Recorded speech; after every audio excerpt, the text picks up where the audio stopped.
నవ్విపోదురుగాక నాకేటి సిగ్గు అన్నట్టే ఉంటుంది పాకిస్తాన్ వ్యవహార శైలి. తాజాగా పాకిస్తాన్ జైషే మహమ్మద్ తీవ్రవాద సంస్థకి సంబంధించిన కార్యాలయాన్ని హెడ్ క్వార్టర్ని బెయిల్చేసింది. దాంతోపాటుగా 7 ఉగ్రవాద సంస్థల యొక్క శిబిరాలు, వందలాది ఇళ్ల మధ్యలో కట్టినటువంటి శిబిరాలని పర్ఫెక్ట్ దీంతో అక్షాంశాలు రేఖాంశాలని గణించి మరి కొట్టాం. అందుకని చుట్టుపక్కల జనాలు ఎవరు చచ్చిపోలేదు.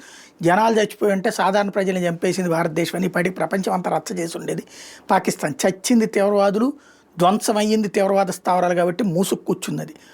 ఇప్పుడు దానికి బదులుగా మళ్ళీ అక్కడున్న ప్రభుత్వమే 4 కోట్ల రూపాయలు జైషే మహమ్మద్కి డబ్బులు ఇచ్చింది, మీరు బిల్డింగ్ కట్టుకోమని. అయితే జైషే మహమ్మద్ ఆన్లైన్లో పెట్టి ఒకటి కాదు ఒక చోట స్థావరం పెడితే భారత్ కొడుతుంది, అలా కాకుండా చాలా చోట స్థావరాలు పెట్టాలి. 313 స్థావరాలు, అన్ని మసీదు ఉంటుంది ముందు, వెనకాల ఈ ట్రైనింగ్ ఉంటుంది. కాబట్టి అట్లాంటి దానికి డబ్బులు పే చేయండి, ఇదే మీరందరూ సాయం చేయండి అని చెప్పి ప్రపంచం మొత్తం కూడా అడుక్కుంటోంది. ఏదైతే ఈచ్ మాస్క్ ఆర్ క్యాంప్ వచ్చేటప్పటికి పాకిస్తాన్ కరెన్సీలో 12 లక్షల రూపాయలు అవుతుంది, 12.5 మిలియన్ రూపాయలు అవుతుంది పాకిస్తాన్ రూపాయలు. కాబట్టి సపోర్ట్ చేయండి అనుకుంటుంది. మినిమం 21,000 రూపాయలు సపోర్ట్ చేయమని చెప్తూ అది ఏకంగా సోషల్ మీడియాతో పాటుగా మీడియాలో కూడా పోస్టులు పెట్టి మరి అడుగుతోంది.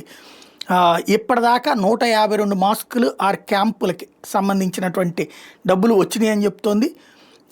20 కొత్త ఆల్రెడీ కన్స్ట్రక్షన్ ఈ ఏడాది కల్లా పూర్తయిపోతుంది అన్నట్టు చెప్తుంది. అంటే ఓ పక్కన పాకిస్తాన్ మీద నిషేధం విధించాలంటే FATF ఏదైతే ఫైనాన్షియల్ యాక్షన్ టాస్క్ ఫోర్స్లో మనం సాక్ష్యాలు చూపించాలంటే ఈ సాక్ష్యాలే చూపెడుతున్నాం వాళ్ళకి.